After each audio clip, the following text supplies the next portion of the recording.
In April 2018, former FBI Director James Comey declared that Donald Trump was morally unfit to be president, which begs the question, what is moral fitness? What makes a president's actions moral or immoral? And how can we in the American public judge presidents along moral lines? It's exactly these questions that Harvard University Distinguished Service Professor Emeritus and leading international relations scholar Joseph S. Nye sets out to answer in his new book, Do Morals Matter? Presidents and Foreign Policy from FDR to Trump.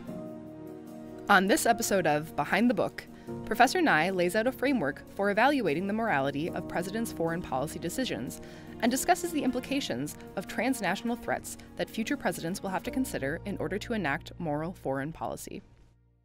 Having served in the Departments of State and Defense, Professor Nye has long been interested in the moral dimensions of foreign policy. But he sees a gap in the U.S.'s conventional wisdom on the topic. People say, oh, well, morality doesn't play much role, it's all national interest. And I thought that was probably wrong, that there are instances where a president's moral beliefs have changed the way history turned out. In order to judge the morality of presidents' foreign policy decisions, Professor Nye first needed to lay out what morality actually meant, at least in terms of popular U.S. thought. Professor Nye defines morality as doing things because you feel you ought to.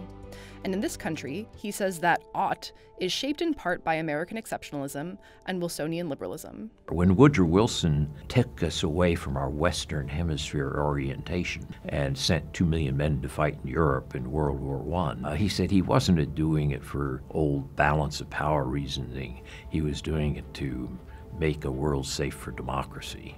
So he had to add a moral dimension of it to appeal to the American people. But after World War I, Professor Nye says, U.S. foreign policy took an isolationist approach that contributed to an immoral decade of massive economic downturn and a genocidal Second World War.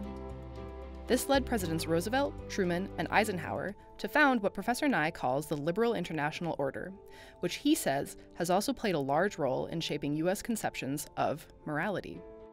Since, according to Professor Nye, this liberal international order began in 1945, that's also where he begins his new book. Starting with FDR, he evaluates each U.S. president thus far along 3 dimensions of morality. The first is intentions. Well, most presidents would think that their intentions are good. I mean, very few of us walk around saying, my aim is to do evil. Yeah. If some of the deeper motives are personal insecurity or personal gain, then there's a gap between your stated intentions and what's really going on.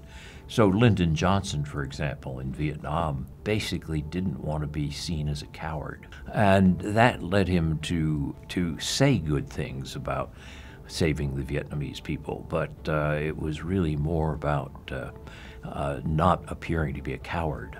The second dimension is means.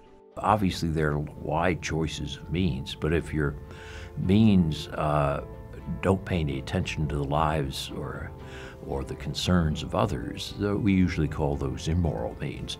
So you might say it's more effective if I clear the terrorists out of this building by just blowing it up, even if I kill 120 women and children. But we say that's not adequate means, that even if you succeeded in the sense of killing a terrorist. And the third and final dimension is consequences. What's the ultimate outcome? And did you do well not only for our country and the national interest, but in a larger sense, did you do well in a way which didn't do damage to others and may have done some good for others? So, how has Professor Nye ranked the last 14 presidents in terms of the morality of their foreign policy decisions? I put 4 presidents in the top tier, and that would be Roosevelt, Truman, Eisenhower, and George H.W. Bush, who managed to end the Cold War without a shot being fired, which was an extraordinary accomplishment. And the bottom tier, I put Lyndon Johnson because of his getting us so deeply embroiled in Vietnam. And along with him would go Richard Nixon for some of the same reasons. And unfortunately, President Trump, though there, to be fair, as a teacher, I have to give him an incomplete since his term is not yet up. And the rest fall in various places in the middle. Though Trump has an incomplete, according to Professor Nye, his negative-leaning ranking is shaped largely by his nationalistic populism. It's always very easy to complain that others are taking advantage of us and that we can do better if we go on our own. And President Trump has found that quite effective in terms of mobilizing a base. The problem is it doesn't help you solve some of these problems. I mean, when President Trump withdrew us from the Paris Climate Accord, that sounded good to his base.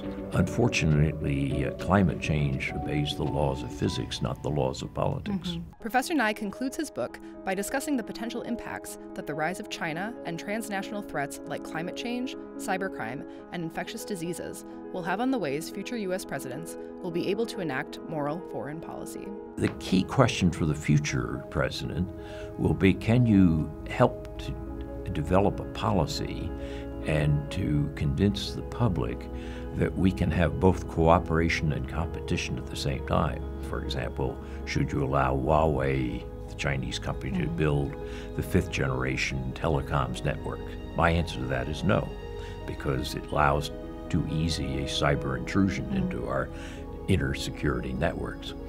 But if you take the other area, where instead of competition you think about cooperation, look at global climate change, which is enormously important to us and to China, and neither of us can solve it alone.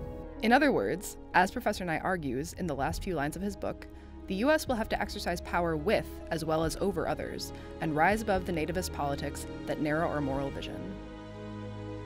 The book is Do Morals Matter? Presidents and Foreign Policy from FDR to Trump, written by Harvard University Distinguished Professor Emeritus Joseph Nye. It's published by Oxford University Press.